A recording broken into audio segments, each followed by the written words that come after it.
al-ilmu, karena ilmu menjadi perkara yang sangat penting, utamanya bagi seorang mukmin.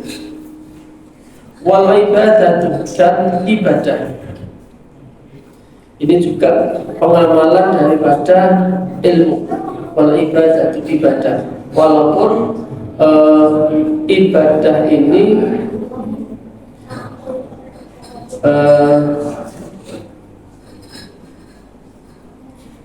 menyatu, artinya ibadah ini juga bergantung dari ilmu yang dimilikinya. Wal ibadah, dan ibadah merupakan suatu rezeki yang sangat luar biasa yang Allah berikan kepada kita semuanya, kepada seorang mukmin.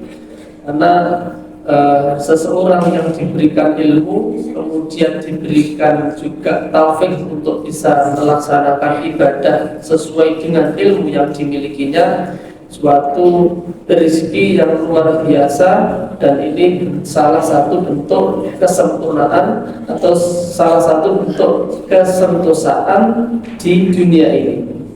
Warizku minal halal, dan yang ketiga adalah rezeki dari yang halal, baik itu yang berupa makanan ataupun rezeki yang berupa pakaian, juga bentuk-bentuk rezeki yang lainnya, rezeki-rezeki yang berupa rezeki harta benda yang itu didapat dari yang halal. Kesentosaan di dunia. Adapun rezeki-rezeki yang tidak jelas, baik itu yang subhat ataupun bahkan yang haram, tidak masuk dalam kategori kesentosaan seorang mukmin, bahkan akan menjadi penghalang seseorang untuk menikmati kebahagiaan baik di dunia dan juga di akhirat. Maka harus diperhatikan betul bagi seorang mukmin bahwa rezekinya dipastikan dari yang halal. Wasabru ala syiddati, dan bersabar atas perkara yang menyulitkan atau bersabar atas berbagai macam kesulitan. Su'ilat Sunaid qaddasallahu sirrah anis sabri faqala tajarru'ul mirarati min ghairi ta'disin. Jadi ketika beliau ditanya tentang kesabaran dikala mendapatkan kesulitan itu seperti apa, maka beliau menjawab, yaitu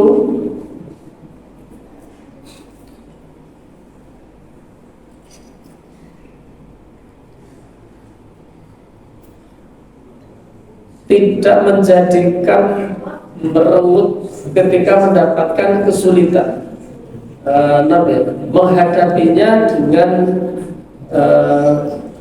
rela, dengan ridho, walaupun biasanya seseorang itu kebanyakan ketika menghadapi kesulitan, menghadapi perkara yang sukar, yang susah, itu biasanya merenggut dan mengeluarkan kata-kata yang tidak bagus. Niku bawaan pada umumnya manusia. Nah, sabar itu justru sebaliknya, jadi menghadapi situasi yang menyusahkan kita itu dengan tidak merenggut, dengan tidak cemberut, ya, dengan tidak muka yang cemberut. Jadi menghadapinya dengan ridho, dengan rela, mengetahui bahwa itu semua adalah cobaan dari Allah Subhanahu wa Ta'ala, tetap dihadapinya dengan lapang dada. Maka Rasulullah memberikan gambaran bahwa as-sabru inda sadmatil ula, sabar itu letaknya pada benturan pertama. Karena seseorang ketika mendapatkan ujian, mendapatkan sesuatu yang tidak mengenakkan dirinya, benturan pertama yang terjadi pada dirinya, dia akan bersikap seperti apa? Apakah kemudian akan memaki-maki keadaan, atau mengeluarkan kata-kata kotor, atau kemudian memperbanyak istighfar? Macam-macam seseorang itu ketika pertama kali menghadapi perkara yang menyulitkan dirinya atau menghadapi musibah. Maka orang yang bisa bersabar atas kesulitan-kesulitan, maka ini termasuk afiyah di dunia, kesentosaan bagi seorang mukmin di dunia ini. Wa syukru ala nikmah, dan yang kelima adalah syukur atas nikmat yang Allah berikan kepada kita.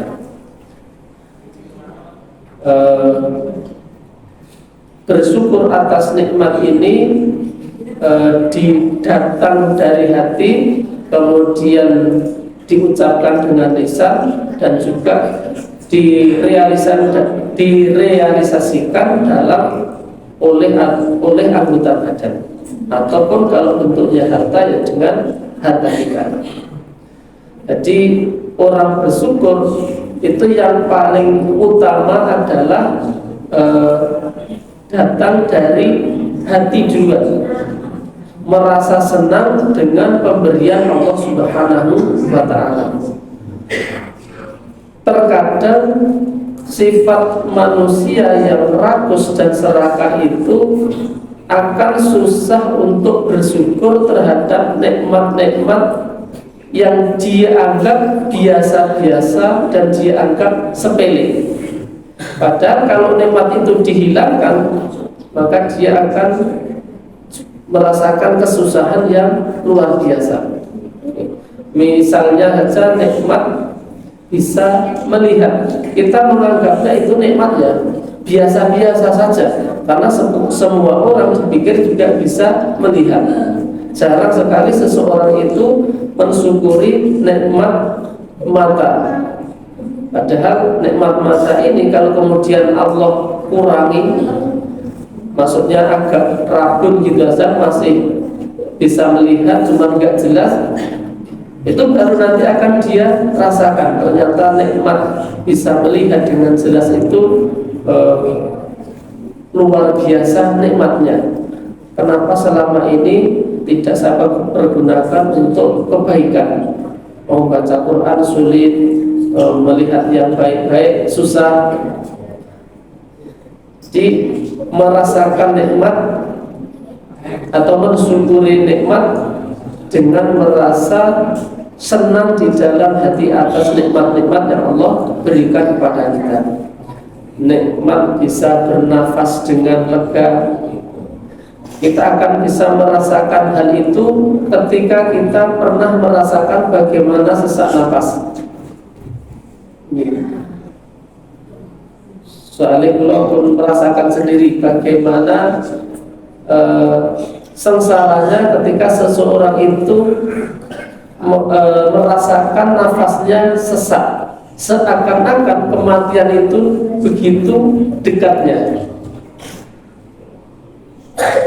Pernah kita kemudian mensyukuri nafas yang longgar itu mujarab, artinya melulu nafasku lega, tak mensyukuri nikmat ini dengan begini misalnya. Padahal Masya Allah, kalau itu kemudian dikurangi, diberikan sesek, bukan dicabut nafasnya, dicabut nafasnya bagaimana? Hanya dikurangi saja, dan nafasnya sesak untuk bisa bernafas. Itu Masya Allah, betul-betul seakan-akan dekat dengan kematian. Lagi ditarik dan susah. Jadi nafas itu ketika kurang, nggak tahu kurang apa, cuma ketika ditarik itu kayak nggak dapat. sehingga memang untuk bernafas itu susah. Salah satu contoh nikmat yang luar biasa yang Allah berikan kepada kita, di mana memang kalau nikmat itu kita hitung satu-satu, tentu kita tidak akan pernah bisa menghitungnya. Wa amma lati fil akhirah fa innahu yatika malakul mauti bi rahmati wa lutfi. Yang tadi ilmu ibadah rezeki yang halal, bisa bersabar atas kesulitan-kesulitan, kemudian bisa bersyukur atas nikmat-nikmat Allah, itu adalah kesentosaan seorang mukmin yang ada di dunia. Kemudian kesentosaan mukmin yang ada di akhirat yang pertama yaitu dia didatangi oleh malaikat maut dengan kasih sayang dan dengan lemah lembut. Artinya malaikat maut akan mencabut nyawanya datang dengan kasih sayang dan lemah lembut. Karena memang malaikat maut itu datang dengan lemah lembut atau dengan kasar. Kalau mencabut nyawanya ya semuanya dengan kuat-kuat. Cuman ada yang lembut dan ada yang tarik paksa dengan kuat, sebagaimana firman Allah Subhanahu wa taala, wan nazi'ati ghurqa wan nasitati nashqa, dan demi malaikat yang mencabut nyawa orang-orang kafir dengan kasar, cetok berdua, warik, pelecung. Kemudian kalau nyawa orang-orang mukmin warna syitati nashto, dan demi malaikat yang mencabut nyawa dengan lemah lembut. Maka kesentosaan seorang mukmin yang di akhirat yang pertama kali adalah dicabutnya nyawa dengan lemah lembut. Kemudian yang kedua, la yurawi yawmuhum munkarun wa nakirun fil qabri. Aina yufassiru, malaikat mungkar dan nakir tidak mengagetkannya di alam kubur. Kemudian ujuk-ujuk langsung berdua, malaikat paket langsung berdek aja menjawab, mungkin hilang jawaban yang seharusnya dijawab, kemudian malah salah jawab itu. Maka orang-orang mukmin itu nanti di alam kubur ditanyanya itu dengan tidak mengagetkannya dan tidak menakut-nakutinya. Walaupun malaikat mungkar dan nakir itu juga mereka datang, kemudian kita merasa takut. Kita belum pernah berjumpa, belum pernah kenal, tiba-tiba datang, posisi kita sendirian di tempat yang kita belum kenal sama sekali, tempat yang gelap, tempat yang sempit, didatangi oleh malaikat mungkar dan nakir. Tidak dikagetkan, bal yu'annisuhu, tetapi atau bahkan malaikat itu akan menghiburnya.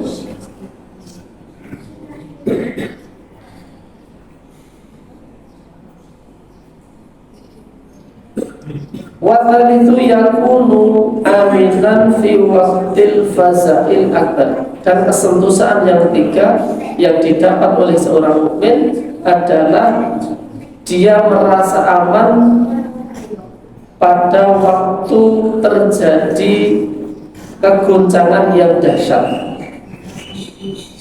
yaitu di akhirat nanti, ketika manusia kemudian digiring, dihisab ya di hari akhir atau di hari kiamat nanti, maka orang-orang mukmin akan mendapatkan kesentosaan.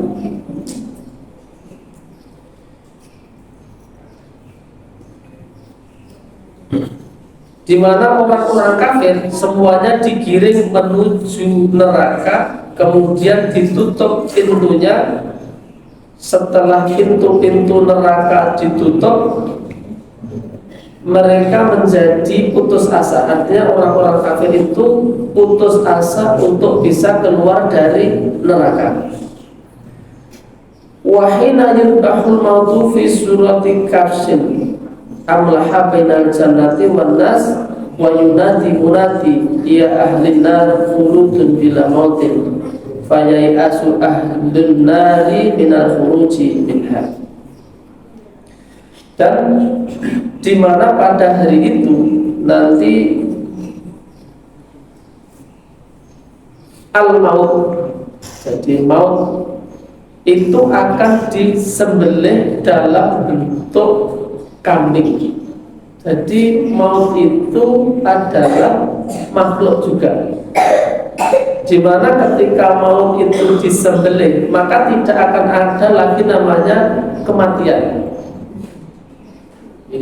Nah, kalau ada yang baru dengar, soalnya kalau dulu baru dengar itu bingung, oh mati kok di lagi kepiye. Tapi ternyata memang di sini kemudian kita dapati bahwa maut sendiri itu adalah makhluk Allah, di mana maut itu nanti akan diserupakan seperti kambing dan dia disembelih. Ketika mati nanti sudah disembelih, setelah itu tidak akan ada lagi kematian. Ketika tidak ada lagi kematian, maka orang-orang kafir yang ada di dalam neraka itu selamanya hidup dan tidak bisa mati, karena matinya sudah disembelih. Kemudian mereka menjadi putus asa. Kemudian ada penyeru yang menyeru, wahai ahli neraka, kalian selamanya akan tinggal di dalamnya tanpa adanya kematian. Maka kemudian para penduduk neraka itu menjadi putus asa, tidak ada harapan lagi bagi mereka untuk keluar atau untuk bebas dari neraka. Warabil tumhasayatuhu wa tubalu hasaratuhu. Kesentosaan seorang mukmin adalah dihapusnya kesalahan-kesalahan atau keburukan-keburukannya, kemudian diterima amal-amal kebaikannya. Jadi orang-orang mukmin punya kesempatan nanti keburukan-keburukannya itu dihapuskan oleh Allah, kemudian amal-amal kebaikannya diterima. Berbeda dengan orang-orang kafir. Orang-orang kafir itu keburukannya tidak akan dihapuskan, bahkan amal-amal kebaikannya juga tidak akan diterima. Kebaikan-kebaikan yang dilakukan di dunia ini ibarat debu yang berterbangan. Jadi orang-orang kafir walaupun di dunia ini banyak beramal kebaikan, misalnya menyantuni anak yatim, memberikan makan kepada orang-orang fakir, atau amal kebaikan apa yang bisa dilakukan di dunia ini, banyak orang-orang kafir yang kemudian banyak membantu sesama manusia. Tapi nanti di akhirat mereka atau amal-amal kebaikan mereka itu tidak akan diterima oleh Allah Subhanahu wa ta'ala. Maka kita merasa betul-betul beruntung ketika kita menjadi seorang mukmin, karena sekecil apapun amal yang kita lakukan nantinya akan diterima oleh Allah Subhanahu wa ta'ala. Walaupun tidak banyak, tapi ketika kita seorang mukmin, ketika amal kita yang sedikit diterima, maka suatu kebahagiaan yang luar biasa. Sedangkan orang-orang kafir, meskipun mereka telah memberikan harta mereka bermiliar-miliar atau bertriliun-triliun, tapi karena mereka kafir, sehingga Allah tidak menerima amal-amal mereka. Kemudian yang kelima, yamur ala sirati kal barqil lami'i fayadkhulul jannata fis salamati. Akan bisa melewati sirat seperti kilat yang menyambar. kemudian masuk ke dalam surga dengan keselamatan. Ini adalah kesentosaan orang mukmin, yaitu bisa melewati sirat tanpa terjatuh ke dalam neraka. Ini ada amalan-amalan yang luar biasa tentunya, amalan-amalan yang luar biasa di mana seseorang itu bisa melewati sirat secepat kilat. Di antaranya yaitu terbiasa sholat 5 waktu berjamaah di masjid. Mudah-mudahan kalau panjenengan sami saged istiqomah bisa melaksanakan sholat 5 waktu senantiasa berjamaah di masjid, hingga nanti kalau panjenengan mangke saged melewati sirat secepat kilat. Allahumma harapan-harapan seperti itu mungkin akan menambah kita semangat. Kadang-kadang teng masjid niku di suatu ketika enten males iki. Gitu nggih. Kadang enten males. Kalau piyambak merasakan Ustaz kok bisa males lho, lece menungso soalnya terkadang itu ada saat-saat di mana kita itu juga pernah merasa malas untuk pergi ke masjid. Oh biasanya gak serogam kok ini malesnya kok. Nah, biasanya kalau kemudian kita punya pasangan yang sholihah, kita melayu, kita begini, sholat ya tak. Kaya wong bingung, tidak dia. Biasanya istri solehah, misalnya suaminya orang kendang budal yang masjid, datang budal lo datang tadi komat lebih deh. Kita lawan gitu, dia bingung kan? Suaminya kok harus budal yang masjid datang kaya wong bingung ngenteni komat ketak lawan. Ya itu dia.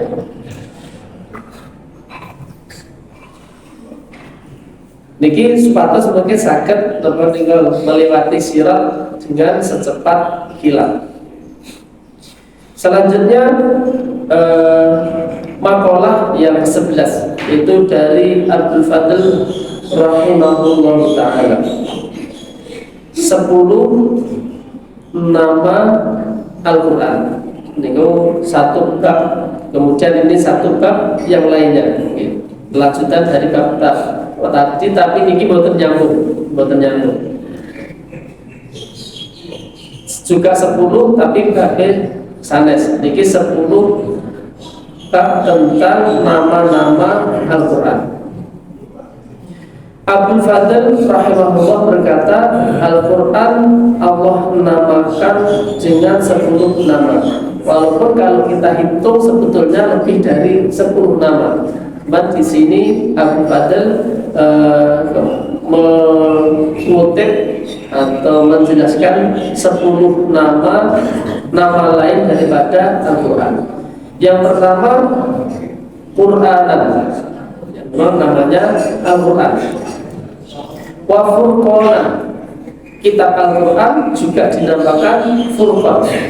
Furqan, pembeda, maksudnya adalah membedakan yang hak dengan yang batil. Wa kitaban, juga dinamakan Alkitab. Jadi asal lain namanya Al-Quran, Al-Quran namanya juga Alkitab. Karena ada yang salah paham juga, dikiranya ketika kita menyebutkan Alkitab itu yang dimaksud adalah kitabnya orang-orang non-muslim. Bukan, Al-Quran itu juga dinamakan Alkitab.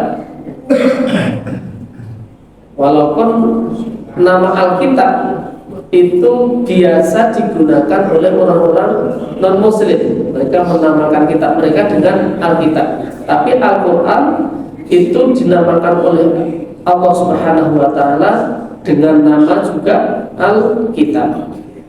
Wa tanzila, dan dinamakan Al-Quran itu dengan tanzil, yaitu yang diturunkan, karena memang Al-Quran itu diturunkan oleh Allah Subhanahu wa Ta'ala dari Lauh Mahfuz, kemudian ke langit dunia, diturunkan ke Nabi Muhammad Sallallahu Alaihi Wasallam.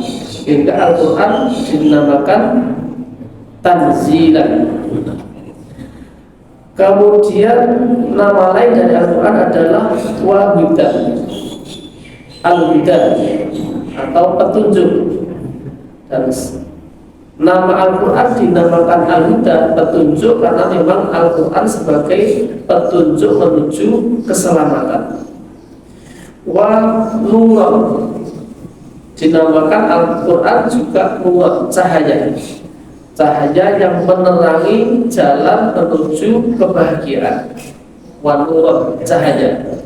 Wa Rahmatan, Al-Quran dinamakan juga rahmah, kasih sayang, bentuk kasih sayang Allah kepada para hamba-hambanya.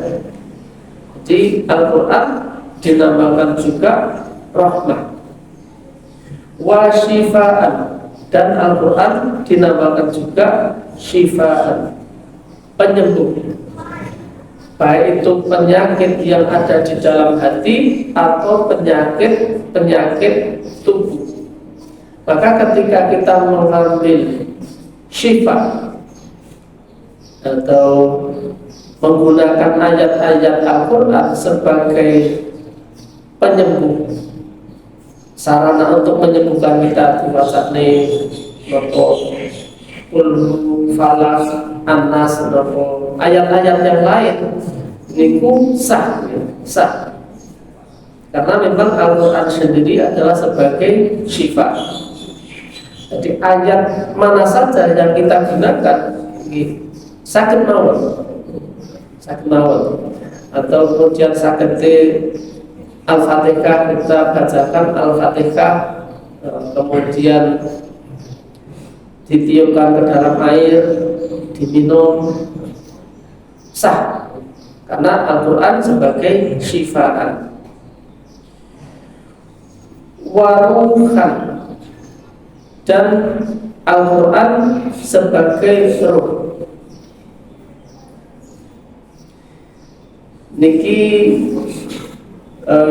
di sini disertakan dalilnya karena mungkin ini tidak terkenal, jadi kita bacakan karena yang kita kenal selama ini roh niku nyawa ini. Nah, Al-Quran kemudian dinamakan juga dengan ar-ruh. Tapi memang demikianlah Allah berfirman di dalam surah Asy-Syura ayat 52, wa kadzalika auhayna ilaika ruham min amrina, dan demikianlah kami wahyukan kepadamu ruhan Al-Quran min amrina, dengan perintah kami. Artinya Al-Quran itu dinamakan juga dengan ruh. Al-Quran dinamakan juga dengan ruh. Demikianlah kami wahyukan kepadamu Muhammad ruhan. Kalau kita terjemahkan ruhan di sini Al-Quran min amrina, dengan perintah kami. Wa dzikra, dan dzikir, dzikra nama lain dari Al-Quran. Di sini kita sebutkan ayatnya, wa anzalna ilaika dzikra litubayyinan nas, dan kami turunkan kepadamu al-dzikra. Maksudnya al-dzikra di sini adalah Al-Quran, dan kami turunkan kepadamu Al-Quran untuk menjelaskan kepada manusia. Al-dzikra artinya adalah peringatan atau pengingat. Jadi Al-Quran sebagai pengingat atau yang mengingatkan pada manusia, mengingatkan di berbagai hal, mengingatkan tentang kejadian-kejadian yang akan kita alami di akhirat nanti, mengingatkan tentang kebaikan, mengingatkan tentang keburukan-keburukan. Al-Quran sebagai al-Dhikr. Ini nama-nama dalam Al-Quran. Tapi 10 nama ini bukan batasan, karena ada nama-nama lain yang Allah gunakan sebagai nama lain daripada Al-Quran. Nah, misalnya mau'idatan itu kita pernah membaca juga di dalam Al-Quran itu bahwa Al-Quran dinamakan juga dengan mau'idatan. Jadi 10 yang disebutkan oleh Abdul Fadl ini bukan batasan, tapi ini beliau mengambil 10 ya, karena babnya di sini bab 10-10. Itu nama-nama lain dari nama-nama Al-Quran.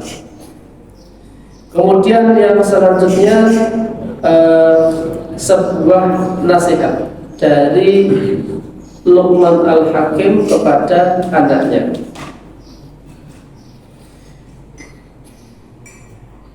Qala Luqman libnihi ya bunayya innal hikmata an ta'mala 10 khisalin.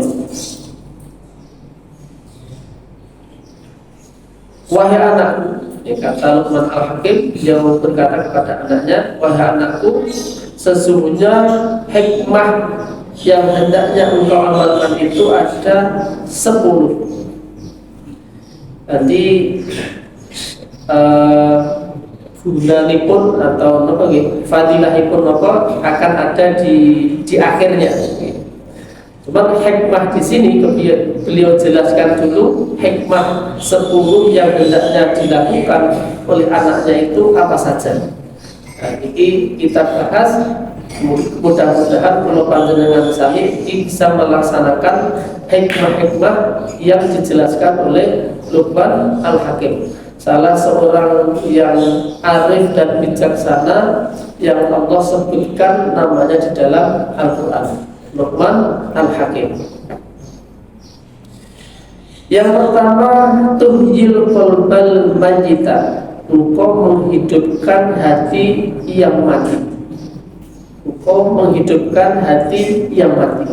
Jadi hati yang mati itu hati yang tidak mengenal kebenaran, sehingga boten ngibadah. Naminipun mawon atinipun mati, sehingga boten ngibadah. Keinginan untuk ibadah boten enten, dikon ibadah boten purun karena memang hatinya mati.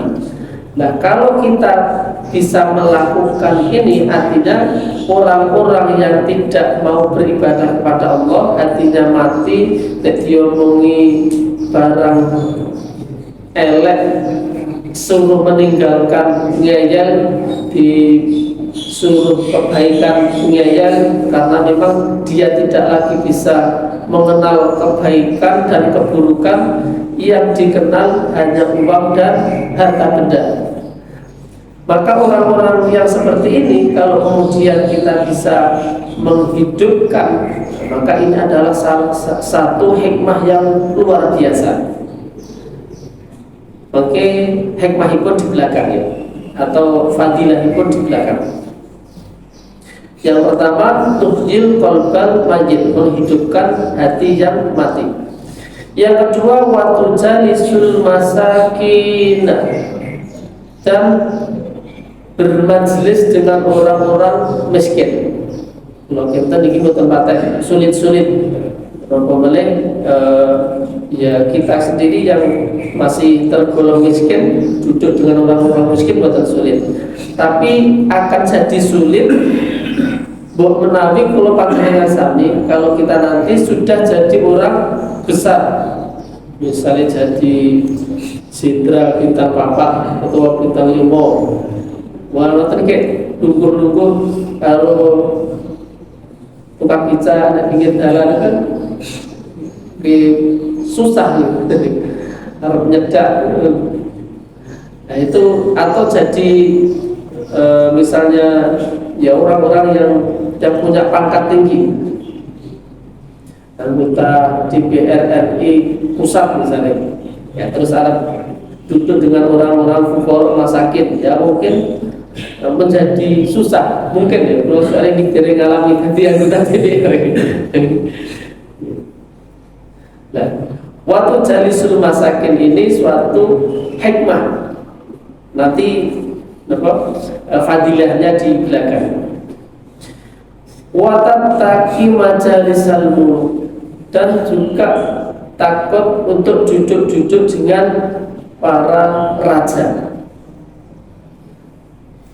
Maksudnya takut itu ya tidak senang sering-sering duduk dengan mereka, karena sering diajak bermajlis dengan para raja, para pembesar-pembesar, itu bisa terkena penyakit terkena penyakit cinta dunia.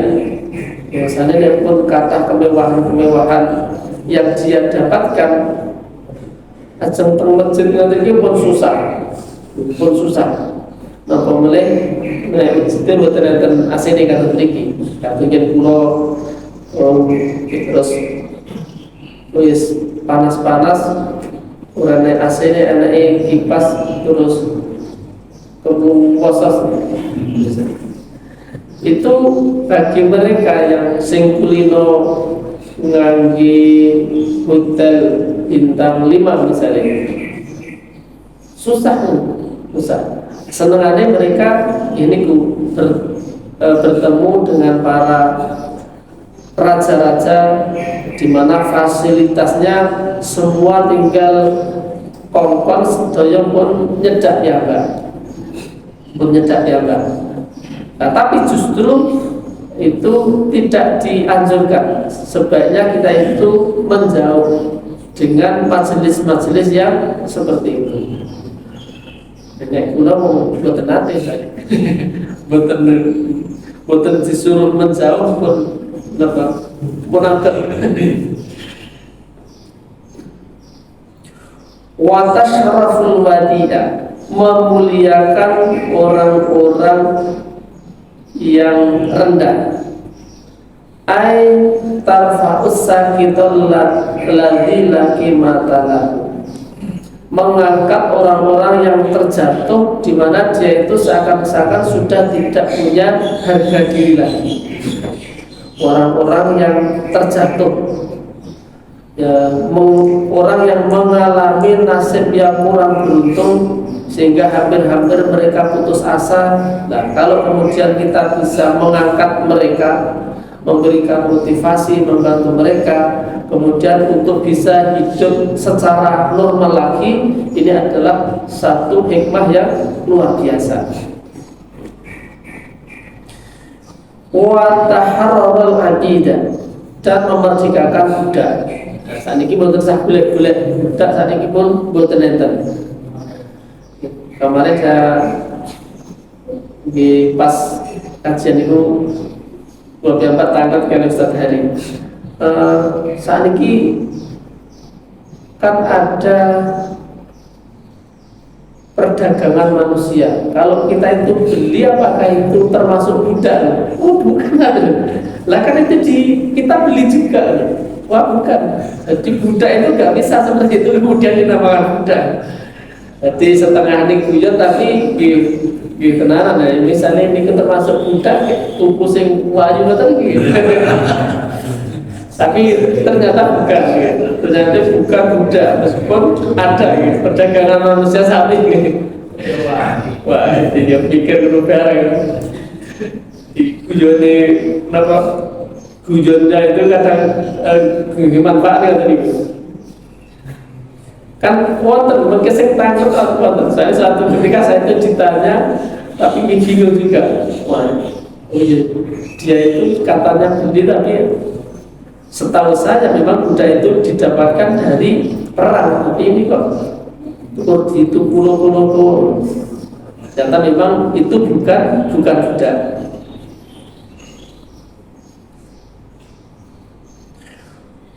Wa tu'mil ghariba ay tanazzala man qa'uta min baladihi bin najlika. Maksudnya adalah memberikan tempat kepada orang jauh yang kesulitan mencari persinggahan. Nah, misalnya wonten tiyang Jakarta terus Pacitan tersesat enten harian golek penginapan. Dan saat ini tapi kata penginapan penting hotel-hotel di Kuta banyak. Nah, masalahnya masalahnya niku sudah orang jauh tersesat kemudian tidak punya bekal. Niku. Kemudian kalau kita mau memberikan tempat tinggal pada orang-orang jauh seperti ini termasuk hikmah yang luar biasa. Wa tu'inul fakir, dan hikmah selanjutnya adalah membantu orang-orang fakir. Dibalikan, maksudnya memberi pertolongan kepada orang fakir itu dengan hartamu, itu dengan memberikan pinjaman kalau mereka ingin meminjam, atau memberikan sedekah kepada orang-orang fakir, memberikan bantuan. Syukur misalnya badhe pinjam kemudian dipun paringi bisa, kebahagiaan yang berlipat-lipat dan suatu hikmah yang sangat luar biasa.